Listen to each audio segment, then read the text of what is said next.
Assalamualaikum warahmatullahi wabarakatuh. Perkenalkan, saya Ana Astianingsih JGB Angkatan 11 akan memaparkan aksi nyata modul 1.4 tentang budaya positif.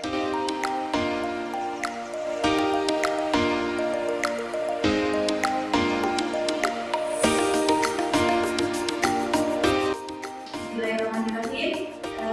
Sebelumnya, Assalamualaikum warahmatullahi wabarakatuh. Waalaikumsalam. Selamat siang, Bapak-Ibu sekalian. Siang. Bagaimana kerja hari ini? Luar biasa. Alhamdulillah, Alhamdulillah bersyukur yang terhormat Bapak Kepala SMK Kesehatan Sadura Wates, yang kami hormati Bapak Ibu dan karyawan SMK Kesehatan Sadura Wates. Alhamdulillah puji syukur pada siang hari ini kita dapat bertemu kembali dalam rangkaian berdiskusi bersama terkait dengan materi yang akan kami sampaikan, yaitu budaya positif. Sekali lagi saya mengucapkan terima kasih kepada Bapak Ibu sekalian yang telah berkenan hadir pada siang hari ini, dan selanjutnya pada siang hari ini nanti saya akan menyampaikan sedikit terkait dengan apa yang telah saya sedikit peroleh dari pendidikan ibu penggerak terkait dengan materi budaya positif. Bukan bermaksud untuk pada siang hari ini saya menggurui mengatur Bapak Ibu atau seperti apa, tapi di sini sifatnya adalah sharing. Nanti ketika Bapak Ibu memiliki ide ataupun yang lainnya, nanti bisa disampaikan pada diskusi kali ini. Jadi di sini tujuan saya hanya berbagi praktik baik seperti itu. Oke.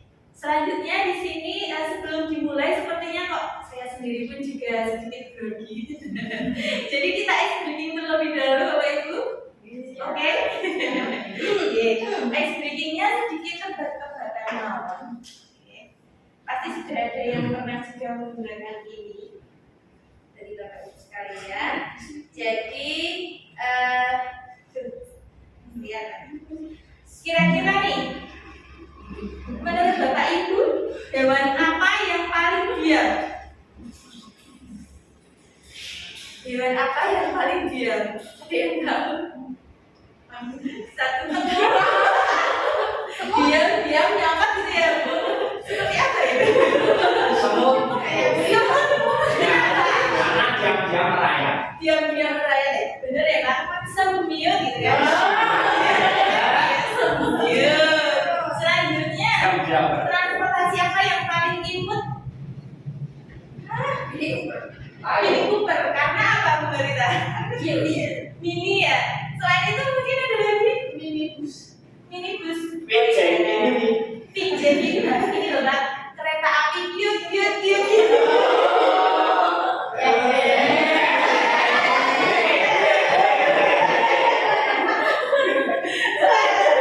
coba gambar. Tantangan. Seru. Udah ya. Satu lagi khusus Pak Tegar. Monggo Pak Tegar. Ayo Pak Tegar. Perut. Nenek diganti.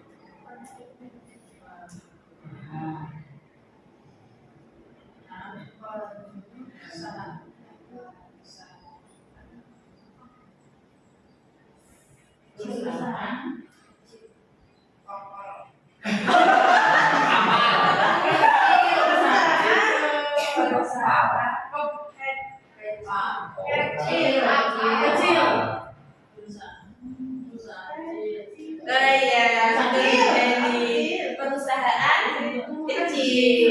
Tetapi dalam perusahaan kecil itu kan tetap ada yang namanya seorang pemimpin, jadi ada sebuah kepemimpinan meskipun itu kecil, meskipun usaha tersebut kecil. Begitupun dengan kalau kita dalam kehidupan sehari-hari adalah jadi sebagai seorang guru di dalam kelas, meskipun di dalam kelas kita itu ditempatkan sebagai seorang pemimpin, seorang pemimpin pembelajaran, di mana seorang pemimpin pembelajaran itu sebagai salah satu panutan bagi anak didik kita. Atau selanjutnya kita masuk ke dalam materi ya Bapak Ibu.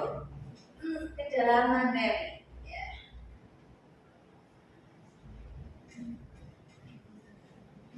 Ya.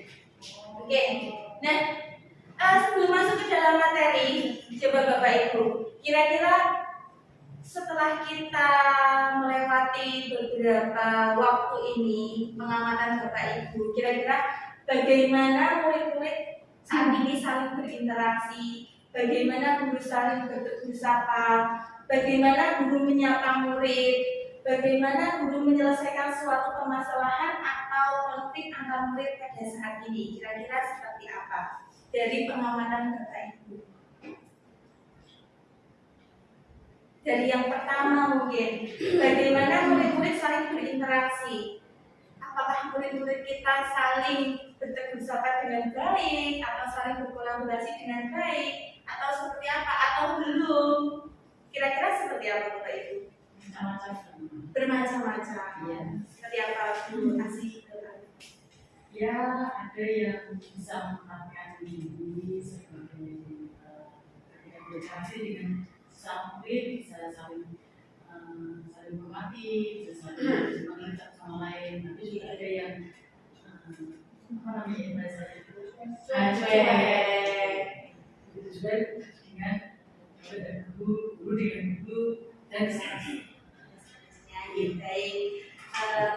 Jadi memang ya Bapak Ibu, karena setiap individu itu adalah individu yang unik, maka setiap orang juga memiliki karakter masing-masing. Nah, untuk itulah menciptakan lingkungan yang positif agar terbentuk suatu budaya yang positif juga. Dan suatu lingkungan yang aman ke depannya dan nyaman akan memberikan murid kesempatan dan kebebasan untuk berproses, belajar, membuat kesalahan, belajar lagi sehingga mampu menerima dan menyerap suatu pembelajaran. Nah, inilah tujuan dari terciptanya budaya positif di sekolah, yaitu menciptakan suasana pembelajaran yang aman dan nyaman bagi murid, dari di mana mereka bisa merasa diterima maupun ketika ada masalah juga dia tidak merasa terpojok atau terdesak. Jadi mereka bisa kembali pada kodratnya masing-masing seperti itu. Jadi sangat diperlukan ya Bapak Ibu untuk budaya positif ini di sekolah. Nah, budaya positif ini meliputi adanya yang pertama tingkatannya yaitu perubahan paradigma belajar. Ya, jadi ini adalah konsep pertama. Lalu nanti kita akan membahas disiplin positif, lalu motivasi perilaku manusia, kebutuhan dasar manusia, posisi kontrol, restitusi, keyakinan kelas, dan segitiga restitusi. Nanti dimulai dari kita sebagai seorang pamong atau guru, sebagai fasilitator siswa yang nantinya berpihak pada siswa seperti itu. Nah, sebelum masuk ke dalam materi 1, jadi sekarang coba peragakan ini antar meja mawon ya, jadi tidak usah ke depan, jadi monggo peragakan. Jadi nanti judulnya adalah kegiatan cobalah buka. Cobalah buka. Dan salah satu nanti menjadi A dan salah satunya menjadi B. Mungkin yang A itu adalah mengepalkan salah satu tangan. Jadi dikepalkan tangannya, lalu yang B itu membujuknya sampai bisa terbuka atau tidak. Jadi sampai terbuka atau tidak. Nanti Mbak Esti dengan saya, ya. Dengan saya. Jadi nanti kita memperagakan kira-kira sampai seperti apa kita itu bisa membuka atau dengan mudah kita terbuka seperti itu. Ini sebagai ilusi saja. Monggo. Mungkin ya saya boleh.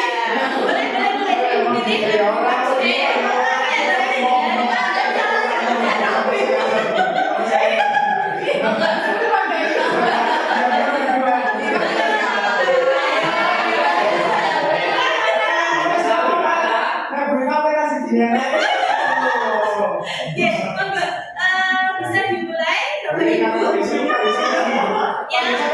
Ibu. Ini aja saya bisa saja ya.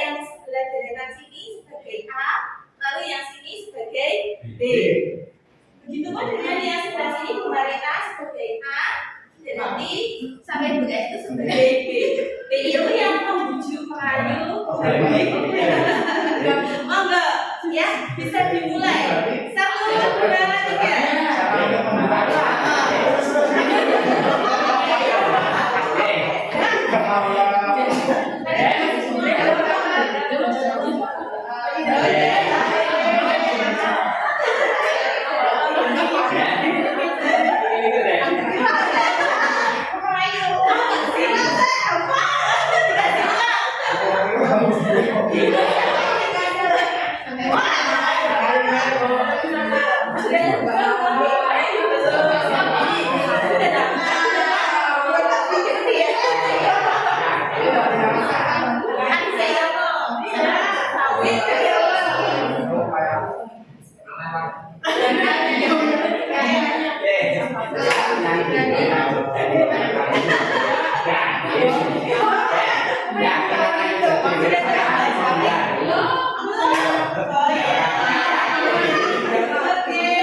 Lalu dari sisi yang tertutup ini, monggo ini perwakilan dari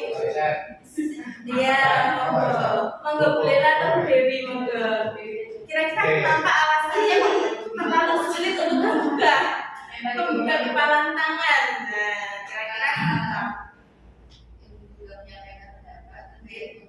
Kenapa kok tidak terbuka? Iya. Karena apa yang kita tawarkan tidak sesuai dengan apa yang diinginkan.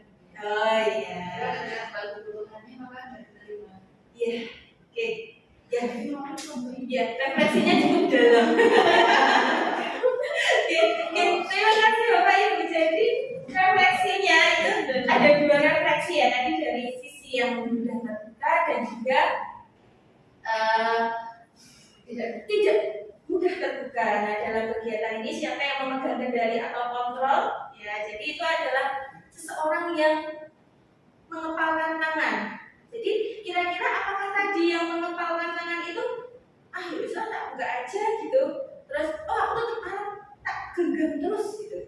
Itu kan sebenarnya yang bisa mengontrol adalah diri sendiri. Nah, benar yang disampaikan Bu Marita dan Bapak Ibu sekalian. Jadi sebenarnya pemegang kontrol diri itu adalah individu masing-masing. Tidak ada yang bisa memberikan rujukan ataupun memberikan pendidikan, misalkan ya tadi hukuman, ancaman itu dari orang lain. Ya, itu sudah dari eksternal ya. Tapi untuk bisa terdorong membukanya itu tentu ada kemauan dari diri sendiri. Jadi kontrol itu sebenarnya ada pada diri siswa masing-masing dalam konteksnya. Jadi terkadang kita sebagai seorang guru ya Bapak Ibu, saya dulu itu merasa bahwa dengan saya mengancam siswa misalkan tidak mengerjakan tugas, besok kalian tidak saya beri nilai atau seperti apa. Tapi ternyata kalau dengan ancaman seperti itu, siswa itu sebenarnya kurang ya. Jadi karena untuk dapat membuka diri ya, ilusi-ilusi seperti guru itu bisa memberikan ancaman dan sebagainya itu sebenarnya cuma ilusi. Mereka itu mau menuruti karena adanya sebuah ancaman, tapi tidak dari diri siswa masing-masing. Sehingga dalam teori kontrol, nah di sini terkadang ada miskonsepsi Bapak Ibu. Jadi menurut Dr. William Glasser dalam teori kontrolnya yang kemudian nanti berkembang dan dinamakan choice theory, meluruskan beberapa miskonsepsi tentang makna kontrol. Yang pertama itu yaitu ilusi guru mengontrol murid. Ya. Sebenarnya itu hanya ilusi. Ya. Lalu ada ilusi bahwa semua penguatan positif, efektif dan bermanfaat. Lalu yang ketiga ilusi bahwa kritik dan membuat orang merasa bersalah dapat menguatkan karakter. Lalu yang keempat ilusi bahwa orang dewasa memiliki hak untuk memaksa. Nah, ini juga kemarin waktu mendapatkan teori ini saya juga merasa berefleksi seperti itu ya, ternyata apa yang saya lakukan dulu itu hanya sebuah ilusi karena memang kontrol itu sebenarnya ada pada diri masing-masing seperti itu. Nah, lalu untuk mendisiplinkan siswa, nah di sini ketika ada kata disiplin, kira-kira dari benak Bapak Ibu apa yang terlintas? Disiplin itu seperti apa toh? Menaati peraturan, lalu bertanggung jawab, tertib. Gitu. Jadi memang disiplin itu seperti itu pada umumnya, kan ya. Namun sebenarnya untuk makna disiplin tersendiri, nah belajar tentang disiplin. Nah di sini konteksnya kita berbicara karena kita budaya positif, kita merujuknya pada disiplin positif seperti itu, ya. Nah belajar tentang disiplin positif tidak harus dengan memberi hukuman. Justru itu adalah salah satu alternatif terakhir dan bila perlu tidak digunakan sama sekali.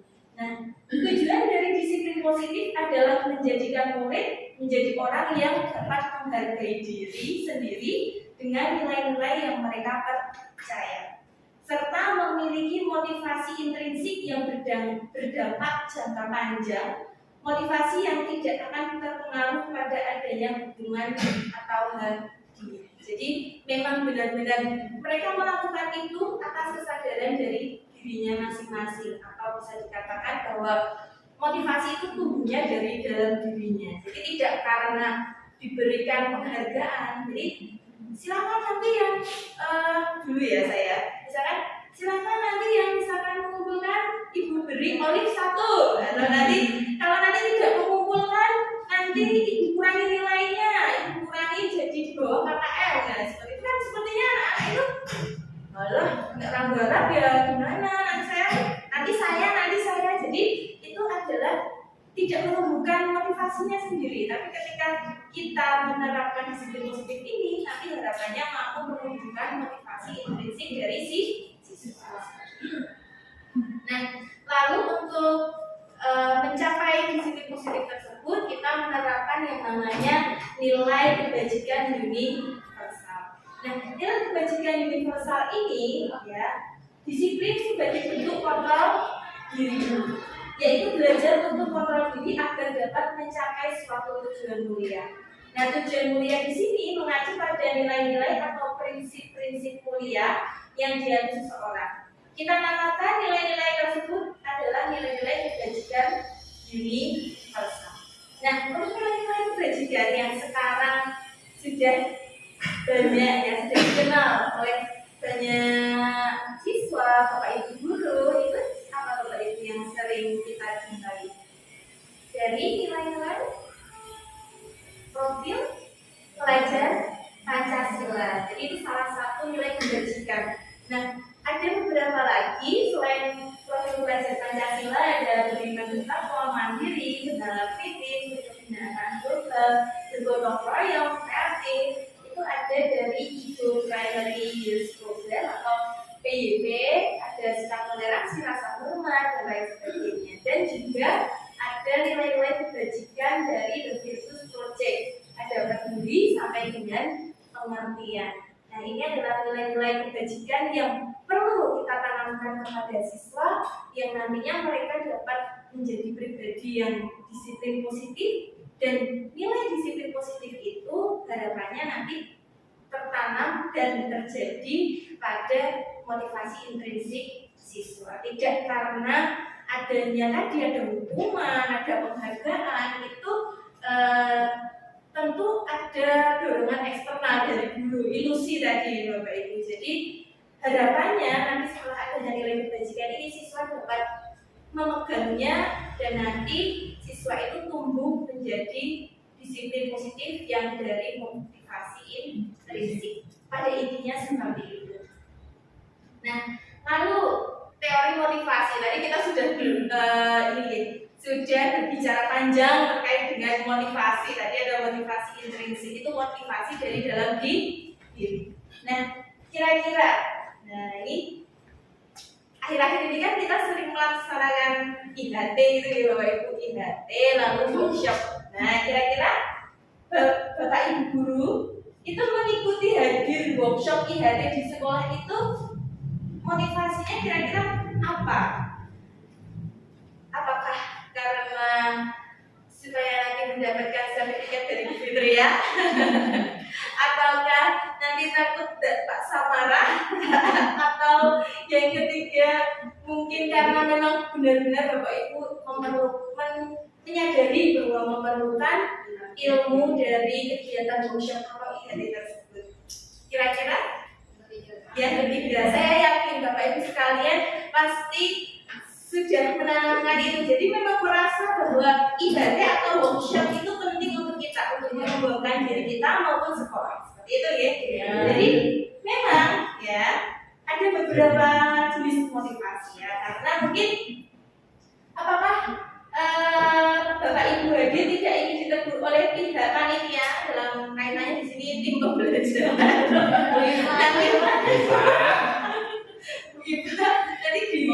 Nanti dulu ya, semoga yang belum nanti ya yang tidak berangkat dulu gitu ya.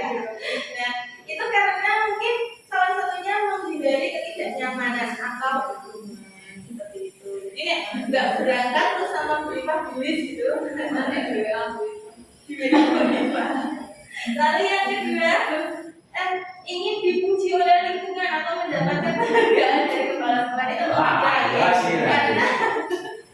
karena ini memang imbalan yang mungkin ya kalau di sini sepertinya tidak. Dan Bapak Ibu saya yakin kalau sebagai ingin menjadi seorang pembelajar sepanjang hayat atau menjadi orang yang berusaha bertanggung jawab serta menghargai diri sendiri untuk dapat mengikuti workshop itu karena memang sudah menjadi seorang pembelajar yang sepanjang hayat.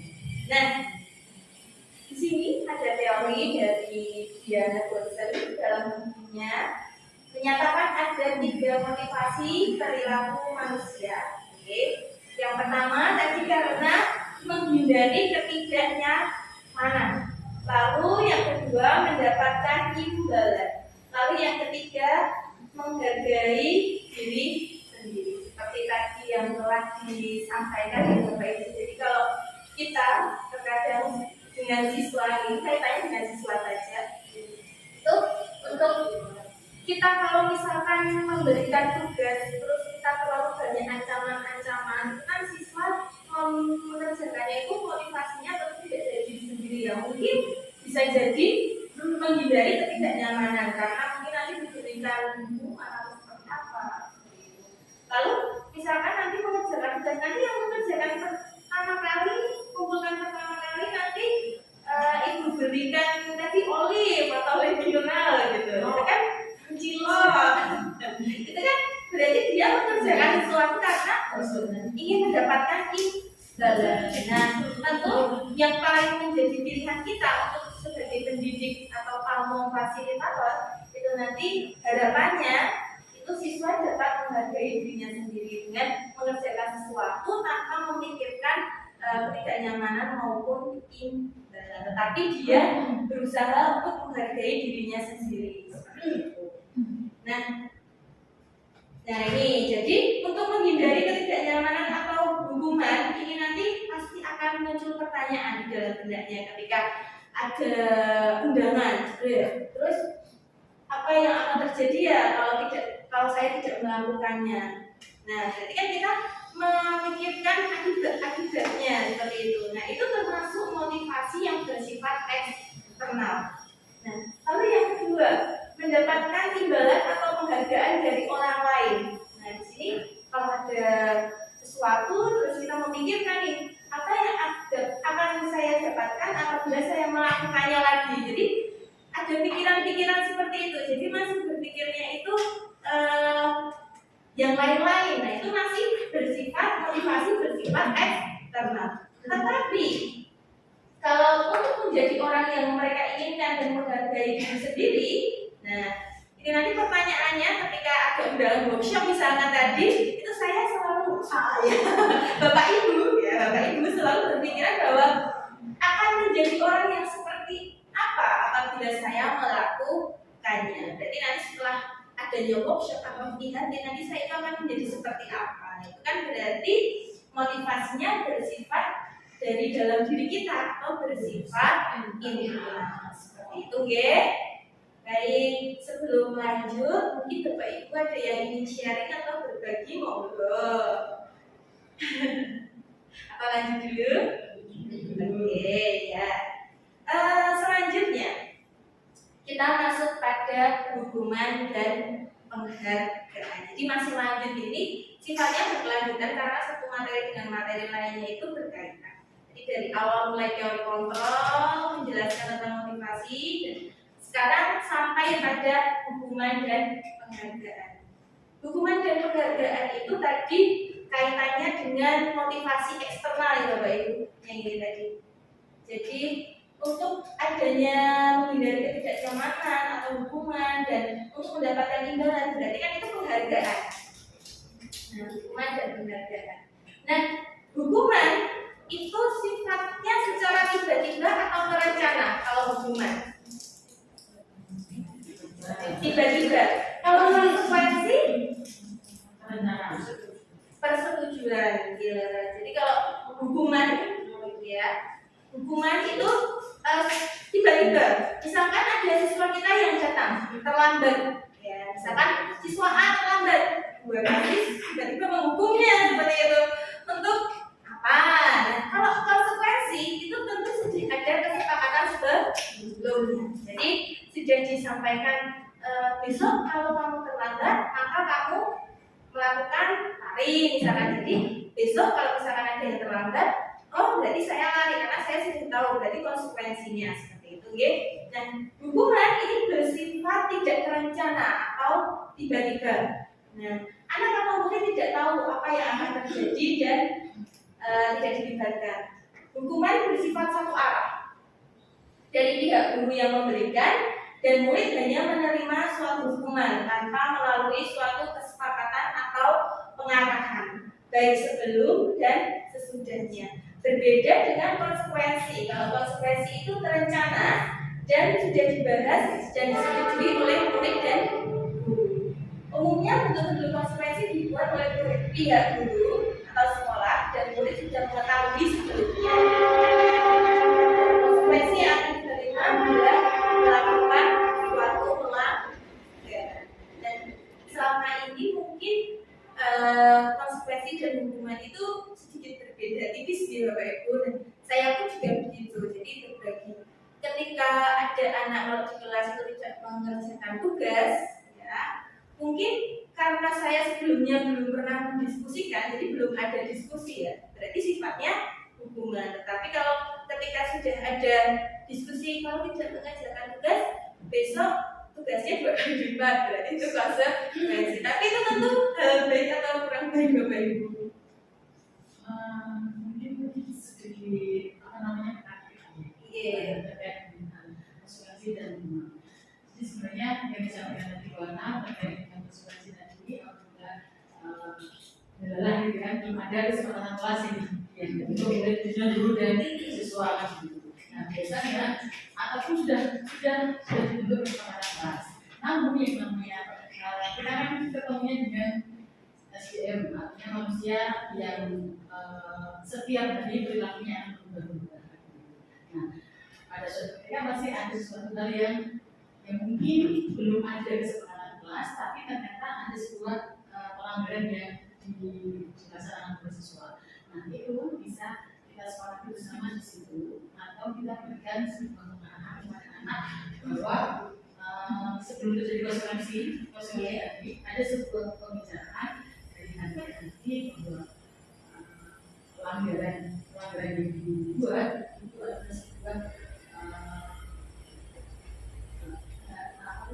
yang salah kebajikan itu yang dilanggar, yang melanggar kesepakatan yang sudah dibuat ataupun yang dibuat, yaitu melanggar kebajikan secara universal. Sehingga di situ bisa memberikan momen penting juga untuk anak yang di kelas. Ketika ada kebajikan universal yang dilanggar, maka akan ada sesuatu yang terjadi. Seperti halnya kesepakatan kelas pun kalau misalnya perlu direvisi atau diulang itu juga bisa. Karena setiap hari kan selalu berubah ya, fluktuatif gitu ya. Hari ini mungkin aman kita mengajar di kelas itu, mungkin minggu depan wah duit bolos lagi gitu kan, misalnya atau yang ajur yang dari informatif juga bolos lagi ya kan. Hal itu masih berubah-ubah gitu ya, jadi bisa dibuat refleksi anak-anak di kelas. Terima kasih Pak untuk penambahannya. Jadi pada dasarnya untuk kesepakatan kelas itu bisa bersifat dinamis, jadi bisa berubah sesuai dengan kebutuhan dari siswa. Mungkin benar sekali Bapak Ibu. Jadi ketika kita telah membuat kesepakatan kelas dan nantinya ada suatu kesepakatan baru, ya kesepakatan baru itu bisa ditambahkan. Jadi sifatnya tidak stabil harus itu paten tidak, tapi bisa dirubah dinamis, ditambahkan secara dinamis sesuai dengan kebutuhan murid. Terima kasih Bu Iva. Dan selanjutnya, apakah masih ada lagi Bapak Ibu mungkin berbagi pengalaman mungkin atau seperti apa? Sudah cukup? Bisa dilanjutkan ya? Nah, di sini ada istilah didukung oleh penghargaan. Ya. Jadi dulu dalam benak saya ketika siswa diberikan penghargaan, ya tadi sudah disampaikan bahwa kalau berharap mendapatkan imbalan itu kan motivasi eksternal, kan gitu. Terus saya berharapnya dulu itu ketika siswa diberi penghargaan sesuatu itu akan tambah semangat. Misalkan saya ketika pembelajaran akan memberikan apa ya, yang simpel-simpel itu Oliver sebagai benda sekarang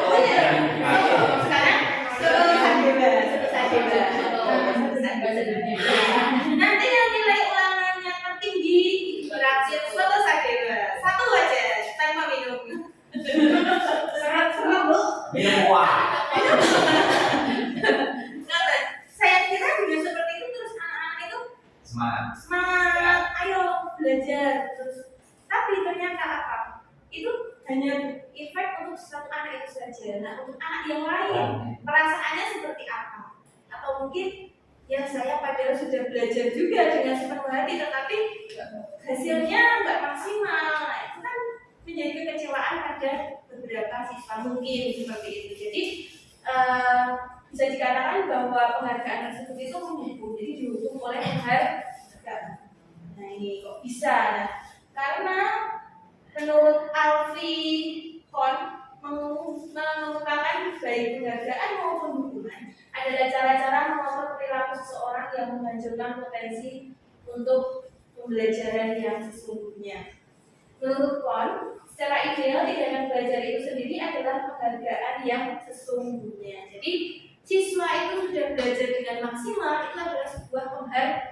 penghargaan. Jadi ketika untuk saat ini mindset saya sudah sedikit berubah gitu kan. Jadi dulu itu beranggapan bahwa nilai yang baik, ya, nilai yang tinggi itu adalah sebuah pencapaian siswa yang sangat luar biasa. Tetapi sekarang saya menyadari bahwa setiap anak itu memiliki kemampuan sendiri-sendiri, tingkat IQ-nya juga sendiri-sendiri. Jadi ketika dia sudah berusaha maksimal dan nilai kebajikan seperti kejujuran itu dijunjung tinggi, berapapun hasilnya itu sudah saya hargai. Jadi tidak selalu yang nilainya paling tinggi terus mungkin saya beri apresiasi, selamat ya kamu nilainya tinggi.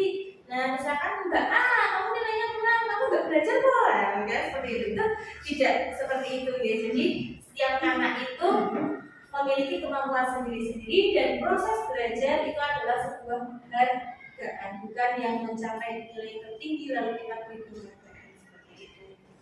Nah penghargaan, kenapa penghargaan itu mendukung? Karena sifatnya penghargaan untuk jangka pendek. Penghargaan itu mungkin tidak efektif ya, seperti yang tadi contoh-contoh saya sampaikan. Lalu penghargaan juga dapat merusak hubungan. Mungkin karena yang satu diberi penghargaan, yang satu tidak, mungkin tidak timbul rasa iri dari satu siswa lain seperti itu. Kemungkinan terjadi. Jadi bisa jadi penghargaan itu merusak hubungan antar siswa kalau dalam konteks ini tadi. Lalu ya.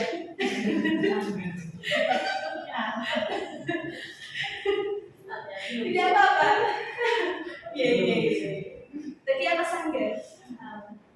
Tadi maksudnya seorang ansor karena ada sesuatu yang membuat artinya wah kok itu tidak saya nggak iya, saya merusak hubungan batin.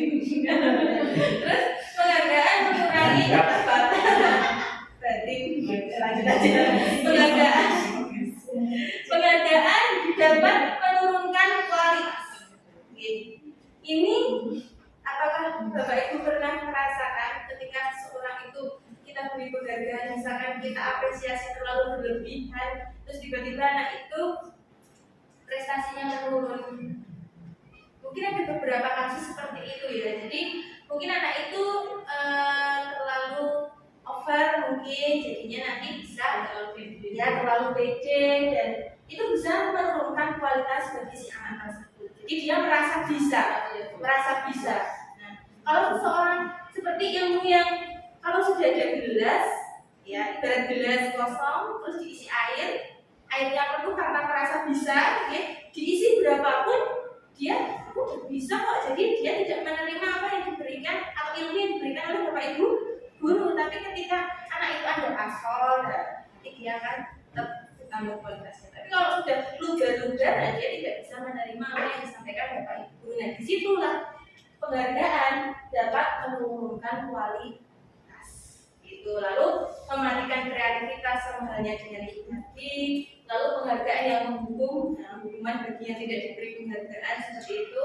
Lalu penghargaan merusak motivasi intrinsik. Mungkin karena dia merasa gagal dan gagal lagi, terus dia merasa bahwa ternyata saya tidak bisa karena saya tidak diberi penghargaan. Nah itulah bisa merusak motivasi intrinsik, khususnya misalkan kita dalam pembelajaran, yaitu yang kita adalah motivasi intrinsik siswa atau murid. Nah, setelah kita berbicara panjang sekali nanti berdiskusi terkait dengan motivasi intrinsik, lalu tadi ada penghargaan yang mendukung. Nah, kita masuk pada keyakinan kelas.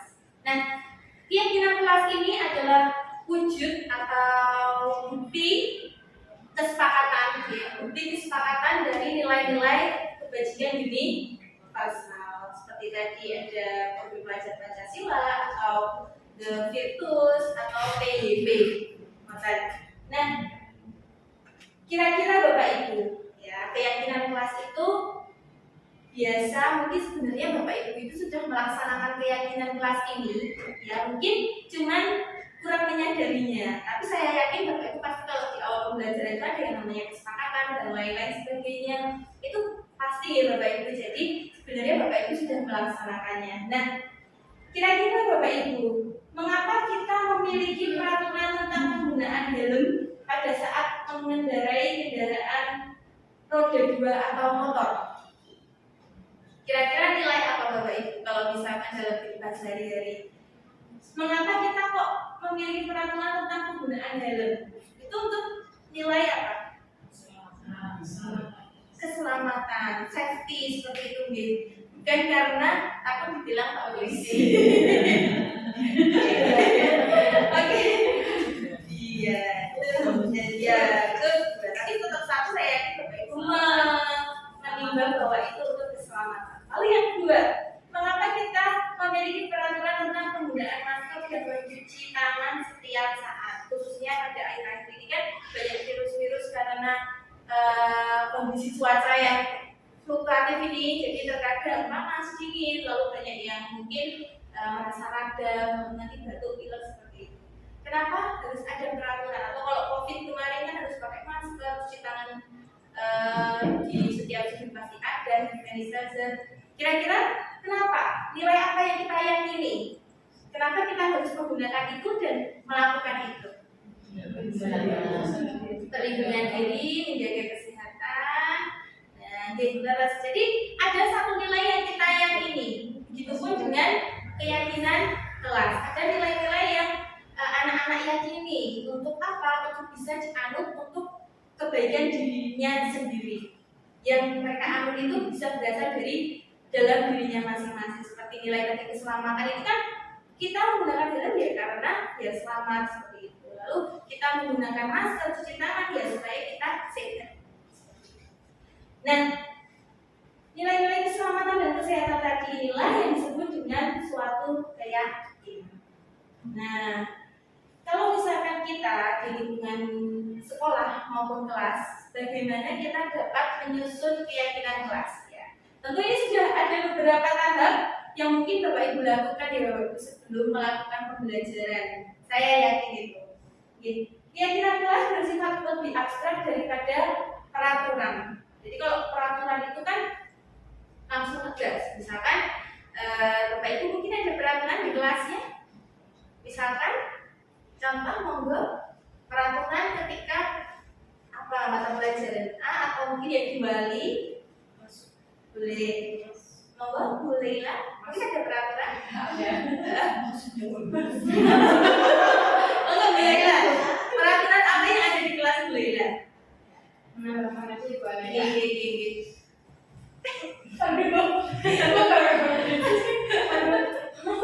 Oke, boleh lah. Ya, di kelas saya pasti ada peraturan ya Bu ya. Iya. Paling baik yang basicnya aja lah. Masuk kelas tepat waktu. Kemudian harus wajib mengerjakan setiap tugas yang diberikan dari Bapak Ibu. Ya, terima kasih Bu Lila. Mungkin dari Bapak Ibu yang lain untuk peraturan pembelajaran maupun kalau misalkan wali kelas peraturan kelas boleh, monggo silahkan. Satu lagi dari Bu siapa monggo? Mungkin dari Bu Jenny peraturan ketika pembelajaran produktif atau seperti apa? Penambahan yang buatan seperti kita dalam pembelajaran produktif itu, jadi ketika siswa akan memasuki laboratorium untuk penambahan makhluk, wajib membuat laporan pendahuluan dulu, wajib menggunakan gas lab, wajib memotong buku, dan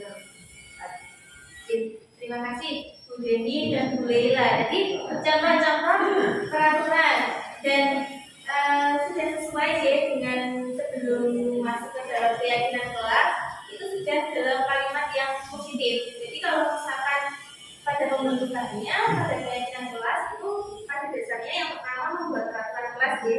Mungkin masih ada beberapa peraturan yang misalkan jangan ramai di kelas, jangan tidur, jangan main HP, jangan minum di kelas, jangan makan di kelas, jangan dan lainnya. Nah, sudah tepat tadi Bu Leila dan Bu Denny kalimatnya sudah positif. Jadi memang tadi seperti masuk kelas tepat waktu seperti itu ya Bu Leila.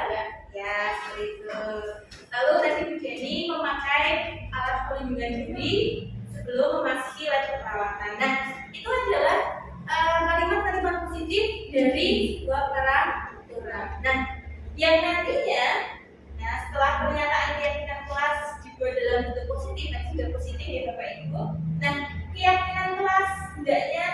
terlalu banyak sehingga mudah diingat dan dipahami oleh semua warga sekolah. Oke. Nah, ini keyakinan kelas sebaiknya sesuatu yang dapat diterapkan di lingkungan tersebut dan semua warga kelas hendaknya ikut berkontribusi dalam pembuatan keyakinan kelas lewat kegiatan curah pendapat dan bersedia meninjau keyakinan kelas dari waktu ke waktu. Nah, nanti mungkin untuk peraturan kelas kalau terlalu banyak bisa diberi poin-poin untuk nilai kebajikan yang diatur, lalu nanti bisa ditinjau dari waktu ke waktu seperti yang disampaikan Bu Iva tadi. Jadi sifatnya adalah dinamis, tidak stabil. Jadi ketika ada yang perlu direvisi, boleh direvisi seperti itu. Nah, seperti tadi yang telah kami sampaikan bahwa prosedur pembuatan keyakinan kelas yang pertama, ya, supaya anak itu merasa teranggap semua Bapak Ibu. Jadi tidak hanya mungkin pengurus kelas, ketua, sekretaris, bendahara, tetapi harapannya semua warga sekolah, semua warga kelas itu bercurah pendapat. Jadi setiap anak itu silakan berpendapat peraturan apa yang mereka inginkan untuk menciptakan suasana pembelajaran atau suasana kelas yang mereka inginkan seperti itu. Nah, lalu yang kedua, kalau mungkin ya, setiap anak itu kan pasti memiliki harapan sendiri-sendiri peraturan yang mereka tulis. Mungkin ada beberapa peraturan itu yang hampir mirip. Misalkan, yang satu jangan ramai, yang satu tetap memperhatikan Bapak Ibu guru, yang satu jangan tidur, pada intinya kan itu sama. Nanti bisa dikelompokkan terlebih dahulu, misalkan menggunakan sticky note atau menggunakan puisi atau menggunakan apa, monggo. Lalu setelah itu mengganti kalimat-kalimat yang negatif tadi juga menjadi kalimat yang positif.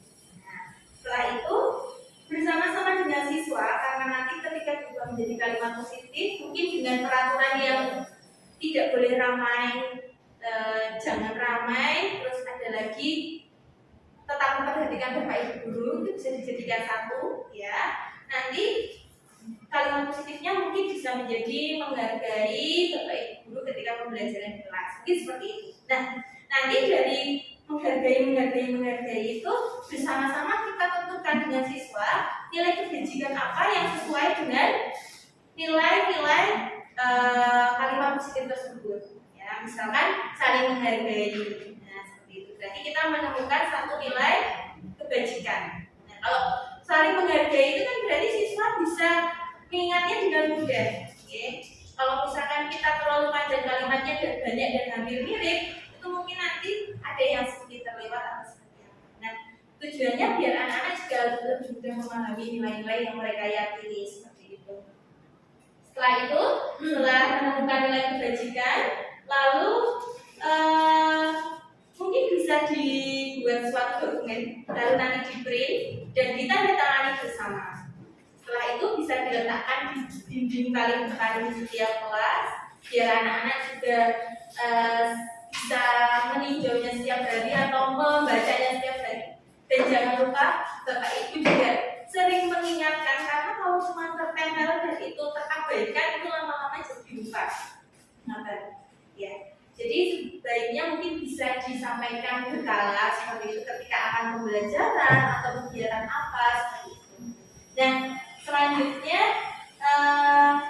mungkin Bapak Ibu juga bisa meninjau ulang, mungkin dievaluasi dan refleksi bersama 1 bulan sekali atau 2 bulan sekali, monggo sesuai kebutuhan awal seperti itu, sesuai kebutuhan saja. Nah, ini salah satu kemarin aksi yang telah saya laksanakan di kelas. Jadi pertama-tama saya meminta atau memberikan pengarahan kepada siswa bahwa pada hari ini bersama-sama yuk kita membuat keyakinan kelas seperti itu. Lalu anak-anak menuliskan peraturan seperti apa yang mereka inginkan yang langkah 2. Nah, mereka menginginkan kelas yang seperti apa atau suasana belajar yang seperti apa, itu saya persilakan anak-anak untuk berekspresi. Lalu setelah itu mereka menempelkan peraturan kelas pada kertas plano yang telah kami sediakan. Dan di situ mengelompokkan peraturan, ya saya dengan siswa bareng-bareng dikelompokkan yang mungkin mirip-mirip seperti itu supaya nanti ketika mengubah kalimat positif itu tidak terlalu banyak seperti itu. Nah, selanjutnya mengubah kalimat positif ini juga bersama-sama, mereka dilibatkan, jadi tidak disusun sendiri. Dan setelah itu sebelum ke next itu menemukan nilai kebajikan universal dari apa kalimat positif yang telah mereka kemukakan. Selanjutnya kami cetak dan ditandatangani oleh semua warga kelas, jadi ditandatangani bersama-sama. Lalu kami bingkai supaya tidak mudah luntur atau mungkin tidak mudah rusak seperti itu. Dan selanjutnya kami serahkan untuk keyakinan kelas ini kepada ketua kelas dan lalu ditempelkan pada dinding kelas. Itu di bagian depan sebelah kanan, ya. Itu kemarin kami praktik di kelas, saya praktik di kelas 10 keperawatan 3. Nanti monggo Bapak Ibu bisa kalau misalkan berkenan bisa mencobanya di kelas-kelas Bapak Ibu yang Bapak Ibu wali maupun Bapak Ibu kampus. Gitu. Supaya apa? Supaya anak-anak kalau dalam keyakinan kelas saya ada 3 nilai kebajikan, jadi hormat, bekerja, diterima dan dimiliki. Jadi untuk memudahkan anak-anak bisa memegang keyakinan dari nilai kebajikan universal yang nantinya bisa mereka terapkan dalam kehidupan sehari-hari seperti itu.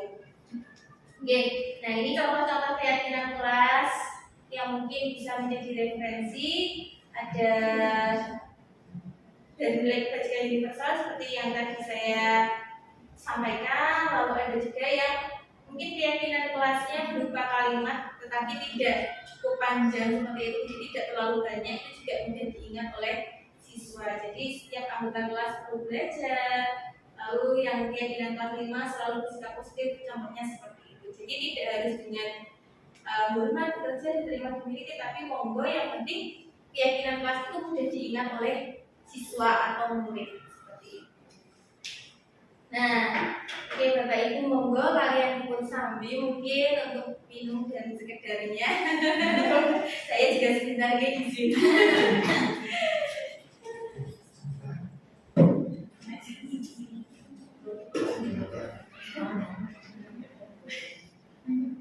Monggo kalian ikut sambil tidak apa-apa.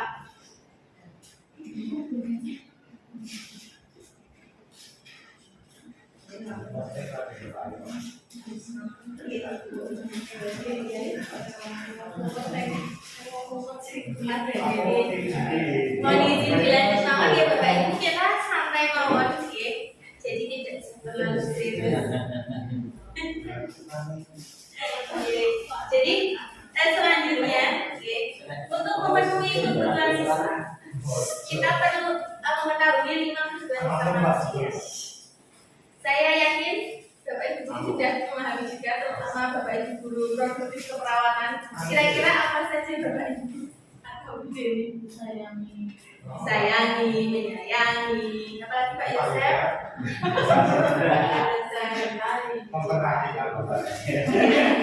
Bu Novi, kira-kira apa mauan kebutuhan dasar manusia? Yang pertama tadi ada sayangi, menyayangi, diperhatikan. Kalau kebutuhan dengan sehingga ya dianggap ada, itu juga satu kebutuhan Bapak Ibu. Jadi kalau kita dicuekin seperti itu kan juga kita terkadang terluka. Dicuekin itu terluka. Terus apa yang disampaikan Bapak Ibu? Ya, yang pertama itu ada kebutuhan untuk bertahan hidup, survival, ya. Seperti kita makan, minum, tempat tinggal itu kan kebutuhan hidup. Lalu kasih sayang dan rasa diterima, kebebasan, kesenangan dan penguasaan. Nah, ketika kita mendapatkan apa yang kita inginkan, sebetulnya saat itu kita sedang memenuhi satu atau lebih dari satu kebutuhan dasar kita. Nah, ketika seorang murid melakukan suatu perbuatan yang bertentangan dengan nilai-nilai kebajikan atau melanggar peraturan, hal itu sebenarnya sebenarnya dikarenakan mereka gagal memenuhi kebutuhan dasar mereka. Jadi mungkin ada beberapa anak yang melakukan pelanggaran yaitu karena tidak terpenuhinya kebutuhan dasar. Nah, kebutuhan yang pertama, kebutuhan untuk bertahan hidup. Nah, ini adalah kebutuhan tadi yang disampaikan Bu Jenny, yaitu kebutuhan fisiologis untuk bertahan hidup, misalnya kesehatan, rumah, dan makan. Lalu kasih sayang dan rasa diterima ini adalah psikologis nih Bapak Ibu, yaitu meliputi kebutuhan yang hubungan dan koneksi sosial, kebutuhan untuk memberi dan menerima kasih sayang, dan kebutuhan untuk merasa menjadi bagian dari suatu kelompok. Nah, itu merupakan kasih sayang dan rasa diterima. Lalu tadi yang disampaikan Bu Asnur Arifah tadi pengakuan atau mungkin di sini kata-katanya dalam penguasaan, ini juga kebutuhan psikologis. Berhubungan dengan kekuatan untuk mencapai sesuatu atau menjadi kompeten, ingin diakui dan didengarkan. Itu juga sebuah kebutuhan. Kita sebagai manusia juga memerlukan itu ya Bapak. Ketika mungkin saya di sini berbicara terus Bapak Ibu mungkin tidak, terus tidak ada yang ingin mendengarkan, itu saya juga sakit.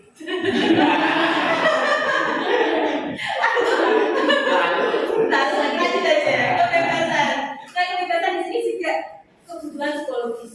Nah, di sini kebutuhan akan kemandirian, otonomi, memiliki pilihan dan mampu mengendalikan arah hidup seseorang. Nah, ketika anak-anak dengan kebutuhan kebebasan yang tinggi atau menginginkan pilihan, mereka perlu banyak bergerak atau mungkin suka mencoba-coba. Kadang tidak terlalu terpengaruh oleh orang lain dan senang mencoba hal baru dan menarik. Ini sering kita jumpai ya di dalam pembelajaran. Lalu kesenangan atau kebutuhan untuk merasa senang. Ini juga sering juga kita jumpai bahwa kesenangan itu merupakan kebutuhan psikologis. Nah, kebutuhan untuk mencari kesenangan, bermain dan tertawa. Nah, mungkin mari kita simak bersama-sama Bapak Ibu cerita berikut. Nah, di sini ada cerita si Dinda, itu adalah seorang anak kelas 3 SD. Begitu tiba di rumah, sepulang dari sekolah menangis dan mengadu pada ibunya bahwa dia benci pada ibu Rani ibunya. Ngeri ya tiba-tiba ini. Menurut Anda, kebutuhan apa yang sedang berusaha dipenuhi oleh Dinda jika jawabannya seperti ini? Coba Bu Fitri bisa dibacakan dengan nada Dinda. Ibu guru bilang, tidak perlu bersenang sewaktu mengerjakan tugas, katanya kelas harus tenang, tidak ada suara. Agak seru jadi. Kira-kira Dinda itu memenuhi kebutuhan yang apa Bapak Ibu? Apakah kasih sayang atau penguasaan, kebebasan, kesenangan? Kesenangan. Ya. Jadi kan mereka dia itu senang nyanyi, jadi mereka merasa atau si Dinda ini merasa kok gini sih seperti itu. Dia baru memenuhi, pengen dipenuhi itunya sebenarnya. Jadi terkadang kalau ada anak yang tiba-tiba melakukan hal-hal aneh di saat pembelajaran, nah mereka itu baru berusaha memenuhi kebutuhan dari dirinya itu. Nah, kalau misalnya Dinda jawabannya seperti ini, saya minta tolong Bu Novi.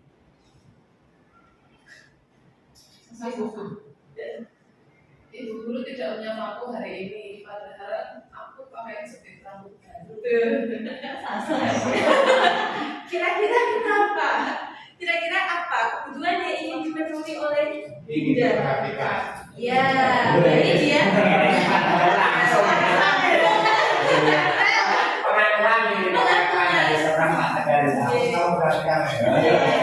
jadi ya betul. Diperhatikan, jadi dia itu butuh kasih sayang gitu ya.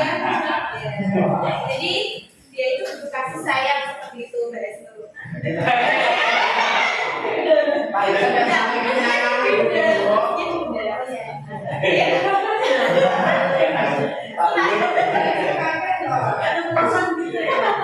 Gitu. Selanjutnya kita tolong Bu Desi. Aku bosan, masa belajarnya cuma gitu-gitu aja.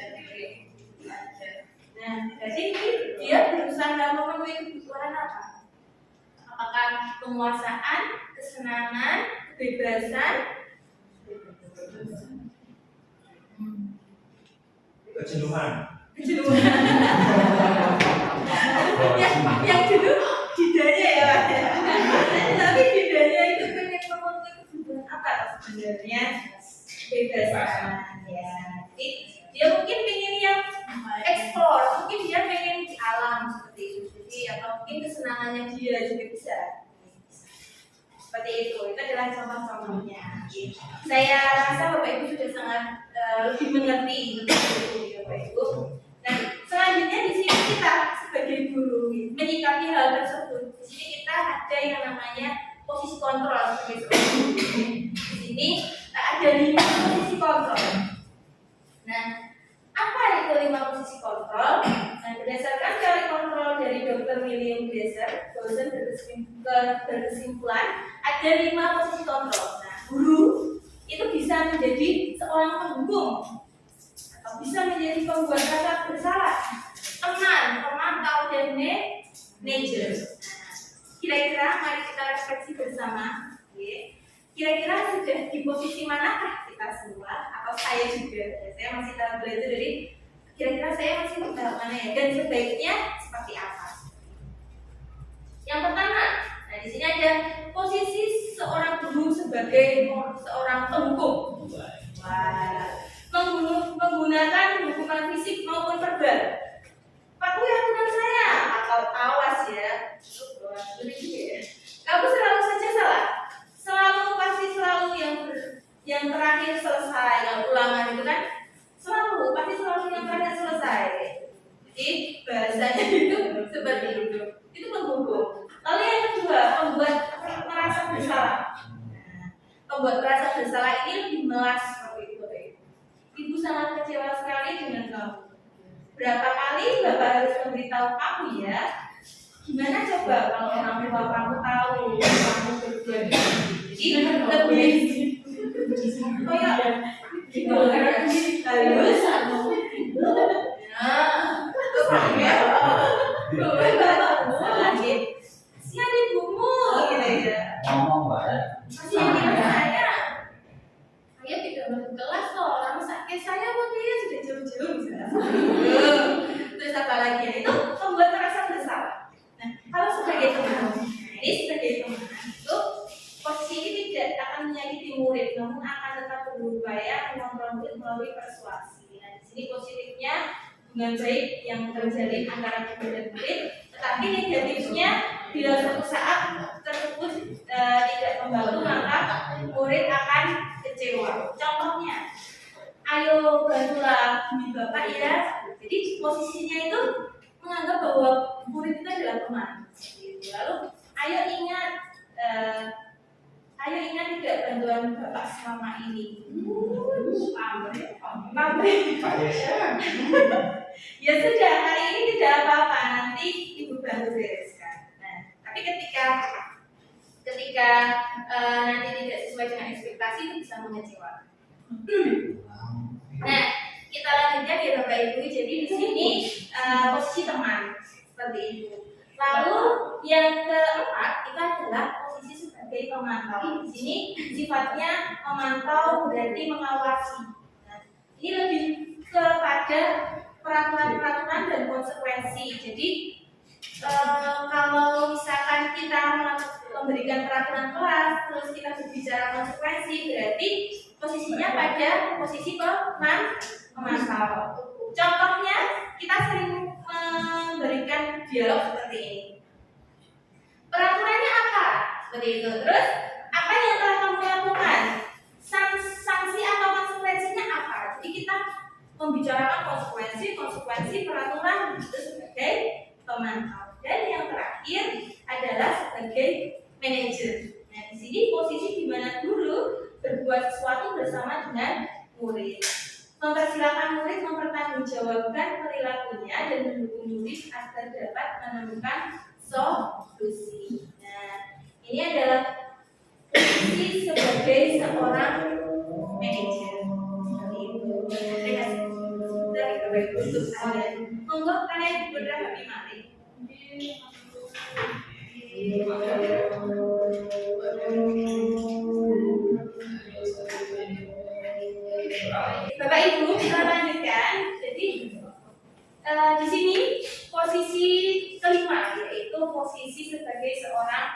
manajer. Nah, ini adalah harapannya Bapak Ibu sudah pada posisi ini, dan saya yakin Bapak Ibu sudah pada posisi ini juga. Nah, posisi ini adalah di mana guru berbuat sesuatu bersama dengan murid. Seperti pada halnya kita menyusun keyakinan kelas. Dasar keyakinan kelas. Nah, di sini guru sebagai manajer pada saat siswa itu ada masalah, jadi mereka harapannya bisa menemukan solusinya bersama-sama melalui yang nantinya kita bahas selanjutnya adalah restitusi. Ya, jadi dari keyakinan kelas yang dibuat, mereka sudah mengetahui nilai kebajikannya, dan nantinya nilai kebajikan itu bisa menjadi salah satu alternatif untuk mencari solusi apa yang mereka masalahkan seperti itu melalui restitusi. Nah, jadi seorang manajer itu contohnya, ya contoh kalimatnya ketika menanyakan keyakinan kelas itu seperti ini. Apa yang kita yakini? Lalu, apakah kamu meyakininya? Nah, jika kamu meyakininya, apa kamu bersedia memperbaikinya? Jadi menawarkan solusi. Jika kamu memperbaiki ini, hal ini menunjukkan apa tentang dirimu? Lalu apa rencana kamu untuk dapat memperbaiki hal ini? Nah, ini posisinya sebagai seorang manajer. Nah, ini yang sudah saya sampaikan tadi, bahwa melalui posisi manajer ini guru mampu melakukan restitusi. Nah, restitusi dapat dilaksanakan menggunakan segitiga restitusi.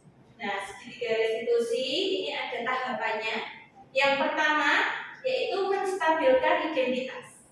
Lalu yang kedua, validasi tindakan yang salah. Dan yang ketiga yaitu menanyakan keyakinan sampai pada rencana ke depan dia itu akan seperti apa untuk memperbaiki kesalahannya.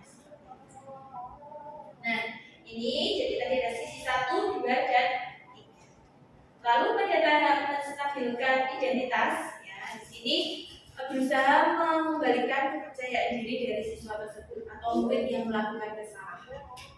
Jadi pada dasarnya bagian segitiga bertujuan untuk mengubah identitas anak dari seseorang yang gagal karena melakukan kesalahan menjadi orang yang sukses. Misalkan pasti setiap orang melakukan kesalahan. Contohnya seperti itu. Jadi berusaha menstabilkan identitas dari anak tersebut. Lalu berbuat salah itu tidak apa-apa, misalkan seperti itu. Atau apakah kamu sudah menjadi teman yang baik buat diri kamu sendiri? Ya seperti itu, ya. Nah, lalu yang tahap kedua yaitu validasi tindakan yang salah.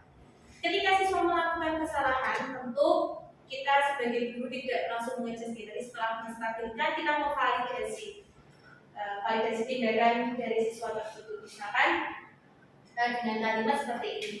Padahal kamu bisa melakukan yang lebih buruk dari ini ya. Kamu pasti punya alasan mengapa melakukan hal itu. Ini tuh yang sering kita ungkapkan ya. Validasinya yang pertama tadi seperti apa gitu ya. Jadi kalau misalkan yang kedua ini pasti Bapak Ibu umum sampaikan ketika siswa tersebut ada masalah. Jadi alasannya kenapa? Misalkan seperti itu. Lalu kamu patut bangga pada dirimu sendiri karena kamu telah melindungi sesuatu yang terjadi misalkan seperti itu. Dan masih banyak hal yang lain untuk validasi tindakan yang salah. Dan yang tahap ketiga yaitu menanyakan keyakinan. Keyakinan kelas yang dibuat tadi diulik kembali keyakinan apa atau nilai apa, nilai kebajikan universal apa yang telah kamu yakini, misalkan seperti itu.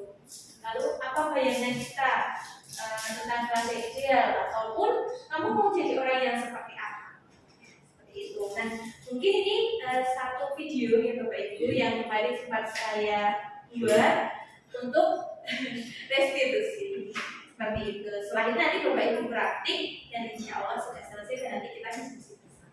Seperti itu ya Bapak Ibu. Mohon berkenan untuk sedikit menengok ya Bapak Ibu untuk videonya.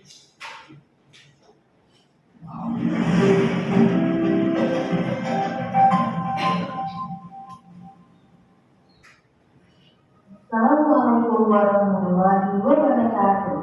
Perkenalkan, saya Anastianisi, calon guru penerangan angkatan 11 akan melakukan demonstrasi kontekstual penerapan segitiga restitusi modul 1-4 budaya positif. Yang pertama, kami akan membahas terkait dengan restitusi. Restitusi adalah proses menciptakan kondisi bagi murid untuk memperbaiki kesalahan mereka sehingga mereka bisa kembali pada kelompok mereka dengan karakter yang lebih kuat. Pada segitiga restitusi ada 3 tahap. Tahap yang pertama yaitu menstabilkan identitas. Pada tahap ini, siswa dapat menstabilkan identitasnya menggunakan kata seperti ini. Setiap orang pasti pernah melakukan kesalahan atau kamu bukan satu-satunya yang pernah melakukan ini. Lalu yang kedua, validasi tindakan yang salah. Pada kesempatan kali ini, siswa akan diberi pertanyaan misalnya, kamu tentunya punya alasan mengapa melakukan itu. Lalu yang kedua, bisa dengan adakah cara yang lebih efektif untuk mendapatkan apa yang kamu butuhkan. Dan selanjutnya tahap yang ketiga, tahap terakhir yaitu menanyakan keyakinan. Pada tahap ini, guru bisa menawarkan atau menanyakan keyakinan dengan pertanyaan keyakinan kelas apa yang telah kita sepakati atau kamu ingin menjadi seperti apa. Nah, selanjutnya, pada kesempatan kali ini, saya akan menampilkan 2 kasus untuk dapat diterapkannya segitiga restitusi. Kasus yang pertama yaitu Cahya merupakan siswa kelas 10 yang pada akhir-akhir ini sering melanggar ketentuan sekolah dengan mengenakan warna kerudung berbeda yang tidak semestinya. Seharusnya warna kerudung adalah putih, namun Cahya menggunakan kerudung berwarna abu-abu. Berikut untuk restitusinya.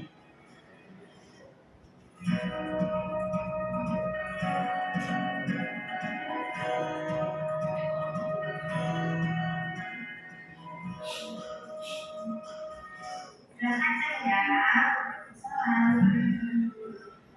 Selamat pagi Cahya. Ya, gimana kerja ini? Ibu mendengar tadi dari Bapak Dirjen kalau kamu tidak menggunakan satu sesuai ya tadi minta izin keluar kelas, betul? Ya, ketentuan apa yang kamu melanggar dan itu berapa kali kamu melanggar ketentuan ini? Saya tidak menggunakan satu sesuai ketentuan Bu, dan peralatannya kemarin. Yang tahu kalau tidak menggunakan seragam sesuai ketentuan itu merupakan kesalahan atau tidak? Baik saja, perlu kita ketahui bahwa semua manusia pasti pernah melakukan kesalahan. Karena tidak ada manusia yang sempurna.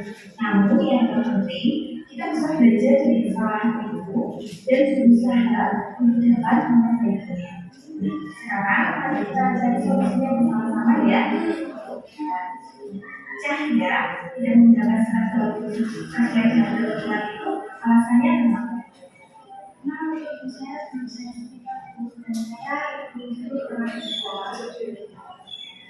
Aku masih ingat dengan keyakinan kelas yang kita sepakati. Kalau kamu tidak menggunakan sesuai ketentuan paginya, berarti kamu melanggar keyakinan kelas yang bagian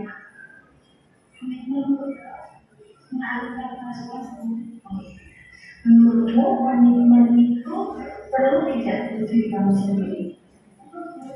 Ya, benar. Komitmen itu merupakan salah satu karakter yang dapat kamu miliki.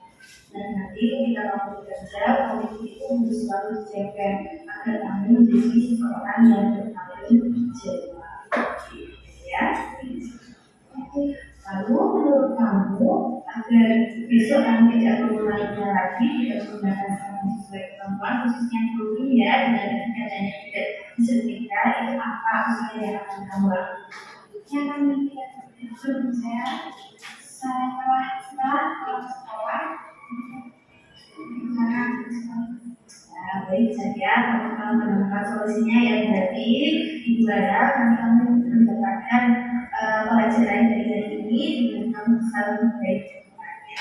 Nah, sekarang bisa kembali ke kelas untuk melanjutkan pembelajaran ya.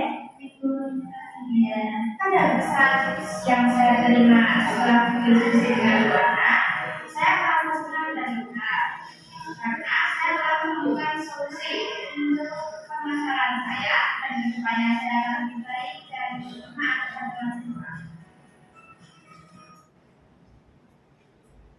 Kasus 2. Pada kasus 2 ini, Wulan merupakan salah satu siswa kelas 10. Dalam beberapa kegiatan pembelajaran, Wulan terlihat kurang konsentrasi dan ramai sendiri, bahkan mengajak ngobrol teman-teman sekelilingnya. Lalu, berikut video restitusinya.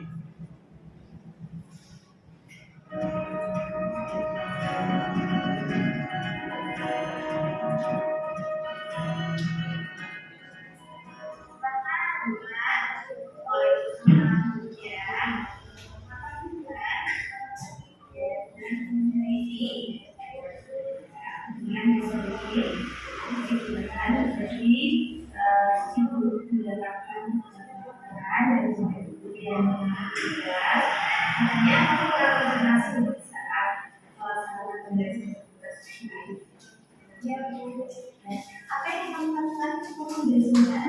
Dia kadang ngobrol dengan teman-teman yang di sini itu tidak akan mencari siapa yang salah. Tetapi di sini yang penting kita bisa belajar dari kesalahan yang akan kamu hadapi dan bisa memperbaikinya. Bulan, mari kita cari solusinya bersama-sama ya.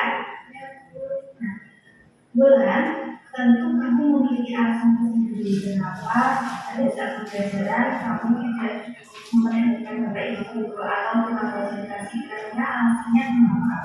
Kadang saya mengantuk pembelajaran, jadi saya mengajak teman untuk ngobrol. Kamu tahu identitas kami, Dan kalau kamu dalam kamu belajar itu ngobrol, dengan teman, itu sesuai dengan keyakinan kelasnya atau tidak? ya Bu, Kira-kira dalam amplop apa yang kamu terima? saya mengerti Menurut kamu, saya itu perlu tidak memberitahu saya? Ya benar. Selalu menyadari itu tidak ya. Jadi itu nanti akan bermanfaat untuk kamu berinteraksi dengan sosial juga. Dengan kehidupannya kamu akan diterima sebagai orang yang manusia sebagai makhluk sosial. Itu ya. ya Bu, saya menyesal sembari kelas. Kamu seperti apa yang kamu lakukan? Saya akan disuruh belakang untuk membahas buka ketika saya membantu dan tidak mengajak teman ngobrol pada saat belajar. Baiklah, kamu melakukan solusinya ya. Jadi setelah ini harapan itu kamu akan menjadi seseorang yang ya. Nah, setelah ini silakan bisa kembali ke kelas untuk melanjutkan pembelajaran ya. Baik Bu, terima kasih. Ya. Setelah saya berdiskusi dengan Anda, saya merasa lega karena permasalahan saya mengatasi kedepannya saya tidak akan mengulangi kesalahan yang sama. Sekian, dengan situasi kontekstual, ada kesempatan Oke, baik. Jadi nanti sedikit ya Bapak Ibu video kemarin yang telah saya laksanakan bersama siswa seperti itu. Nah, selanjutnya untuk segitiga restitusi ini harapannya ada perwakilan dari Bapak Ibu untuk dapat mencoba mempraktikannya. Jadi setelah ini nanti selesai kita diskusi. Mungkin ada yang mau bersukarela untuk menjadi Pak Joko, Mario dan Adi, ya. Pak Joko, Mario dan Adi. Jadi ada 3 orang. Monggo, silakan ke depan.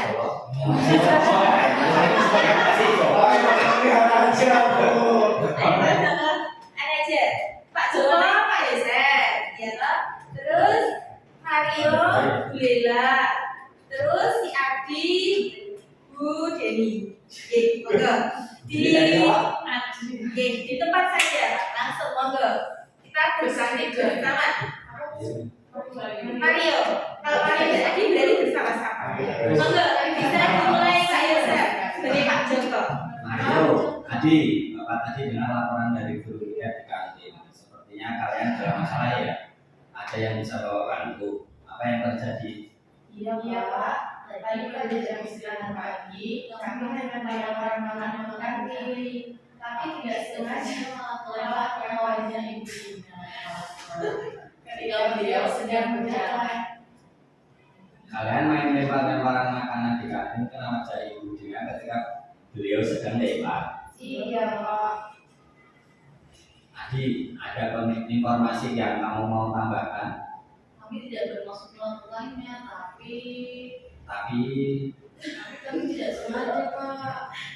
apakah kalian tahu kalau kalian berada dalam masalah? Iya. Baiklah, Bapak di sini bukan untuk mencari siapa yang salah. Bapak di sini untuk mencari penyelesaian sama-sama. Berpikir sama-sama tentang apa yang bisa kita lakukan untuk memperbaiki situasi ini. Kalian pasti melakukan itu ada alasannya ya. Pasti seru ya main lempar-lemparan makanan begitu. Iya, Pak.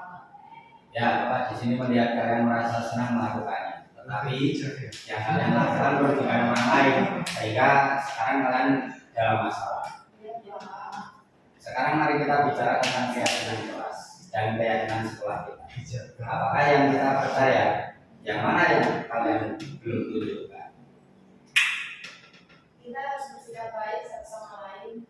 Menghormati orang lain dan menghormati diri sendiri. Kalian berdua ingat dengan baik keyakinan kelas kita kembali pada ketika kalian melempar-lemparan makanan dan mengenai itu tidak. Apakah ketika kalian melakukan itu kalian menghormati orang lain dan lingkungan? Tidak.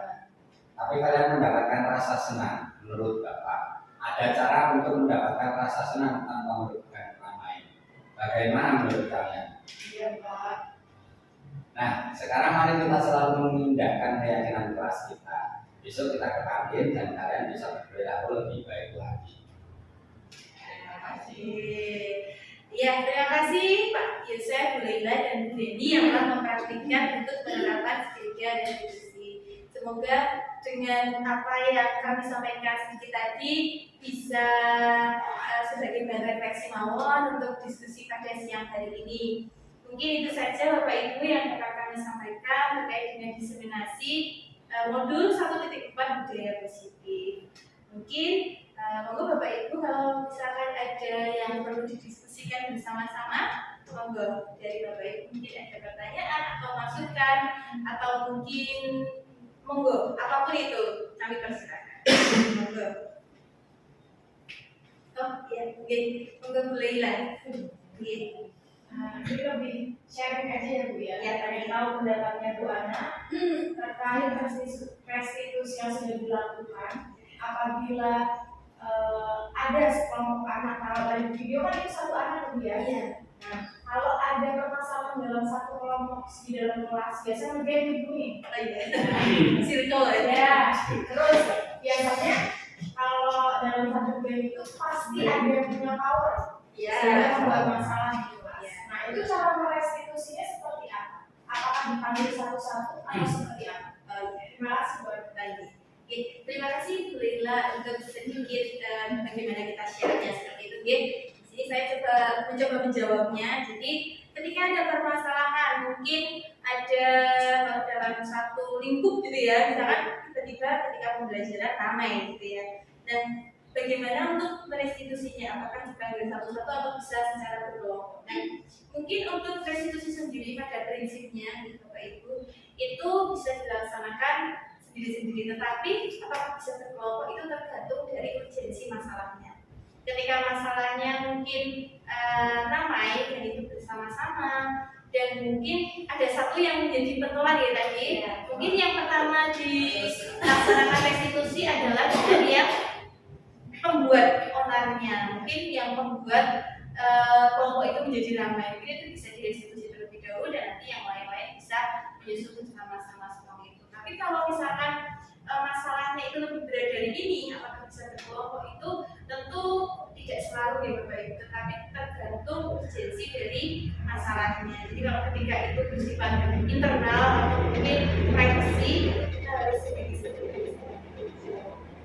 Karena takutnya bisa terkait dengan mentalnya begini itu percaya. Jadi kalau misalkan bersama-sama kan masalahnya seperti apa, yang salah siapa, seperti Mario dan Adi tadi kan itu berkelompok karena pembuat onarnya berdua, tapi urgensi masalahnya ya sama seperti itu, tidak bersifat privacy atau seperti apa. Mungkin itu bolehlah. Mungkin dari Bapak Ibu yang lain berbagi pengalaman seperti itu. Apakah sudah cukup? Sudah cukup? Oke. Terima kasih. Mungkin ada lagi atau sudah Bapak Ibu? Oke. Sudah? Oke, alhamdulillah. Oke. Semoga dengan apa yang kami sampaikan bisa sedikit bermanfaat untuk kita semua, untuk saya dan untuk Bapak Ibu semuanya. Mungkin itu dulu Bapak Ibu yang dapat kami sampaikan. Untuk diskusi selanjutnya mungkin besok bisa kita bahas pada kelompok belajar kita ini, komunitas belajar kita masing-masing seperti itu. Mungkin itu yang dapat saya sampaikan. Mungkin itu yang dapat saya sampaikan. Terima kasih Bapak Ibu untuk kehadirannya. Jadi saya banyak kurang dan lebihnya mohon maaf. Burung pelikan, burung cendrawasih. Cukup sekian dan terima kasih. Wassalamualaikum warahmatullahi wabarakatuh. Pada kesempatan kali ini saya akan memaparkan juga terkait dengan praktik baik yang telah saya laksanakan tentang budaya positif.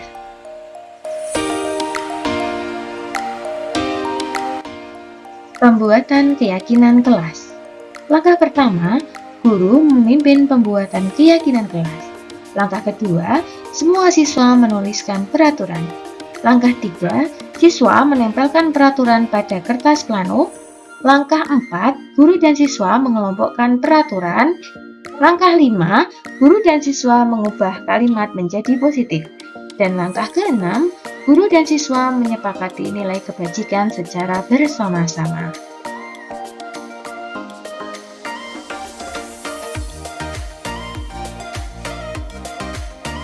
Langkah selanjutnya yaitu langkah ke-7, guru dan siswa menandatangani keyakinan kelas. Langkah ke-8, keyakinan kelas yang sudah jadi diletakkan pada bingkai. Langkah ke-9, menyerahkan keyakinan kelas yang sudah disepakati pada ketua kelas, selanjutnya ditempelkan pada dinding di depan kelas. Untuk peninjauan akan dilakukan secara berkala.